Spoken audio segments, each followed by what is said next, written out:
पता चला ये सब कैके को गालियां देने लग गए। अरे आ कैके શું કર્યું? પોતાની આંખો કાઢીને પોતે જોવાની કોશિશ કરી। નૈર બિન કિન્ન જગ જેહી, ये क्या कर दिया तुमने? બરાબર એ સમય વશિષ્ઠજી પધાર્યા છે। વિલાપ થઈ રહ્યો હતો, બધાને ખૂબ સાંત્વના આપી છે મહારાજ વશિષ્ઠજીએ, દરેકના શોકનું નિવારણ કર્યું છે। એ બે દૂતોને મોકલવાનો નિર્ણય થયો છે। भरत के पास बुलाने के लिए महाराज ने भेजा है। देखो भरतजी પોતાના નનિહાલમાં હતા અને ભરતજીનું મોસાળ હાલનું અફઘાનિસ્તાન કહેવાય છે કે ભરતજીનું મોસાળ છે। ભરતજીનું નનિહાલ કઈ કઈ દેશ એનું જૂનું નામ, પછી બીજું નામ પડ્યું ગાંધાર देश। तो वहां पर थे महाराज भरत जी। भेजा वहां दो दूतों को। सुनी मुनि आई सुधावन धाय, चले बेग बर बाज लजाए। હવે અહીંથી હવે અયોધ્યા કાંડમાં ભરતજીના ચરિત્રનો આરંભ થાય છે। 156મા દોહાથી ભરત ચરિત્રનો આરંભ। અનરથું અવધ આરંભેવું જબતે, કુસગન હોય ભરત કહું તબતે। જ્યારથી અયોધ્યામાં અનર્થનો આરંભ થયો ત્યારથી ભરતને રાત્રિના ખરાબ સ્વપ્ન આવે છે। પૂરી રાત્રિ ભયાનક રીતે વીતે છે। રાત્રિના સમય ઊંઘ નથી આવતી, જાગી જાગીને કોટી કોટી કલ્પના કરે છે। સ્વપ્નના નિવારણને માટે કોશિશ કરે છે, શિવ અભિષેક કરે છે, મહેશને મનાવે છે, માતા પિતાના કુશળની કામના રાખે છે। ભરતજી ચિંતામાં છે, कुछ तो होने वाला है, कुछ तो घटना घट रही है। એમ કહેવાય છે વાલ્મીકી રામાયણમાં તો વાલ્મીકી જેવું લખ્યું છે કે પોતાના મનની બેચેનીને દૂર કરવા માટે, પોતાના અંતઃકરણને શાંત કરવા માટે ભરતજીએ ભાંડ ભવાયાઓને બોલાવ્યા અને એમની પાસે નાટકો કરાવ્યા તાકી 2-4 કલાક એનું મન શાંત બને। वाल्मीकि जी में ये लिखा है। भरत जी बहुत चिंतित है। એવામાં બંને દૂતો પહોંચ્યા છે, સમાચાર આપ્યા છે। गुरुનું अनुशासन प्राप्त થયું। सुनी बातें, गणेश को मनाया और चले समीर बेग है हाँ के। यहाँ से भरत चरित्र का आरंभ गोस्वामी जी करते हैं।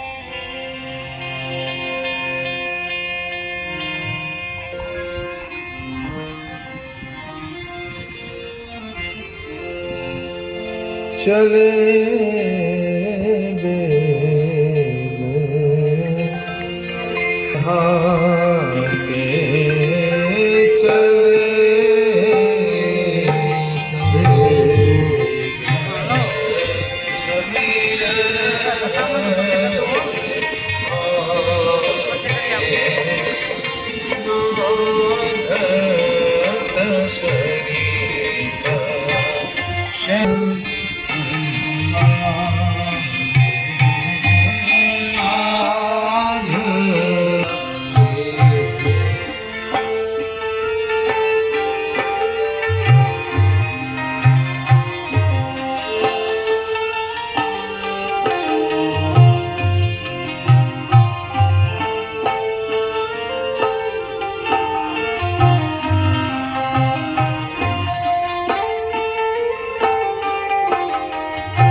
પરિસ્થિતિનું પણ ભાન રાખ્યું છે.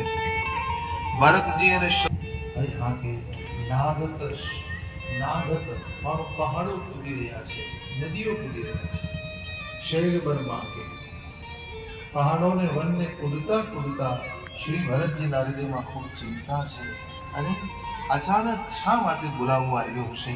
શું અસ જાણે જે જાવ ઉડાય, એક નિમિષ એક વર્ષ સમાન વીતી રહી છે.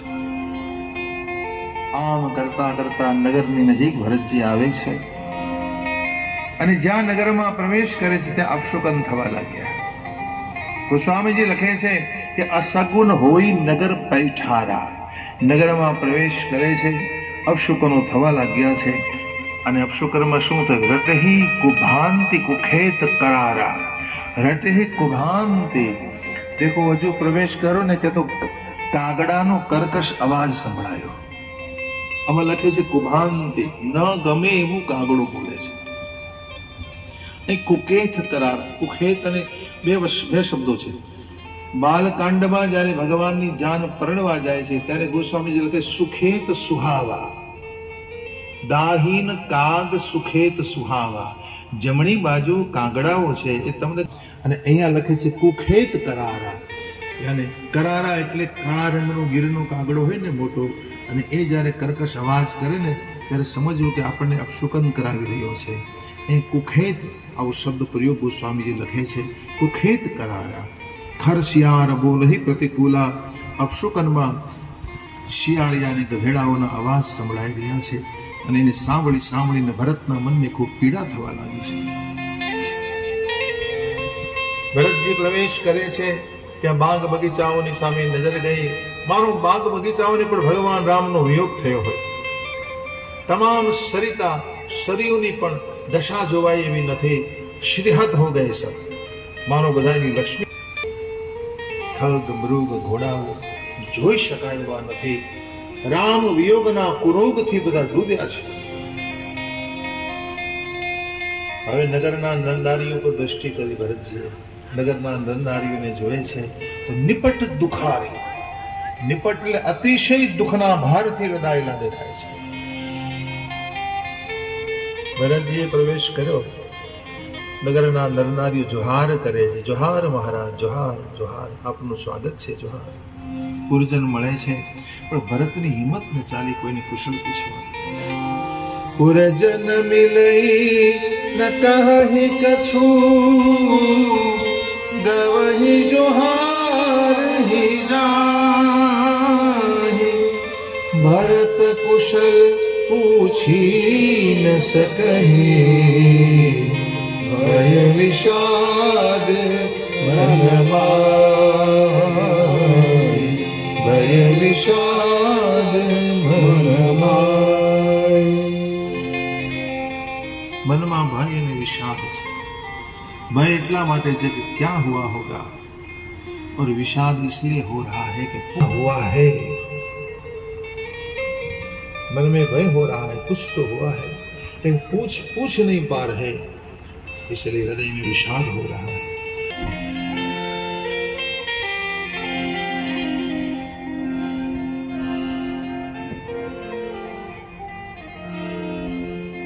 लेकिन कई कई हर्षित दिखाई दे. मानो वનમાં આગ લગાડનારી કિરાતીની હોય ને, કોઈ કિરાતીની હોય ભીલડી, કે વનમાં આગ લગાડીને ખુશી થવાની હોય, ચલો मैंने इसका बिगाड़ दिया, हर्षित होने लगी. मन हो मुदित दवलाई किराती. भरत जी ने सोचा कि माँ इतनी हर्ष क्यों दिखा रही है, क्या बात है, सब दुखी है. पास में आई અને પોતાના પીરના કુશળ પૂછ્યા. પીરના કુશળ પૂછે છે. પૂછી નિજ કુલ કુશલ ભરાય. कहूं तात सब कुशल तो है ना.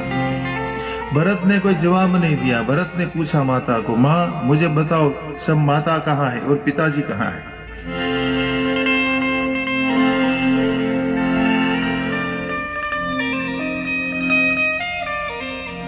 बेटे के वचन को सुना.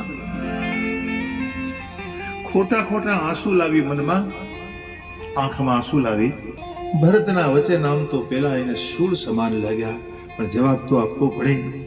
ગોસ્વામીજી લખે છે कि भरत श्रवण मन शूल मन पापीनी बोली बहन, अब ये बोलने लग गई, कपट बनाकर बोलने लग गई. देखो बेटे, बधी बात મેં સંભાળી લીધી છે આપને માટે. મને મંથરાએ સહાય કરી છે અને એને કારણે આપણું બધાનું હિત થયું છે. વચ્ચે થોડું થોડું કામ બગાડ્યું વિધાતાએ, પણ એ દરમિયાન મહારાજ સ્વર્ગે સિધાવી ચૂક્યા છે. સુનો ભરત, વિષાદ ન કરો. આ ઘટના ઘટી છે અને આ બધી હકીકત સાંભળી ભરત મૌન હો ગए.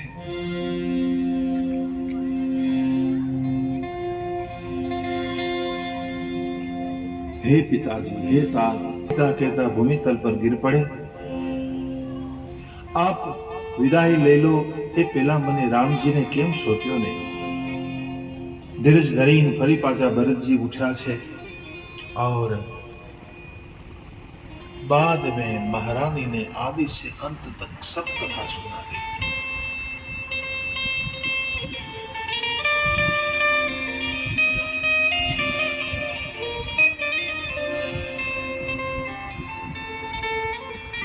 पिताजी तो चल बसे, चलो.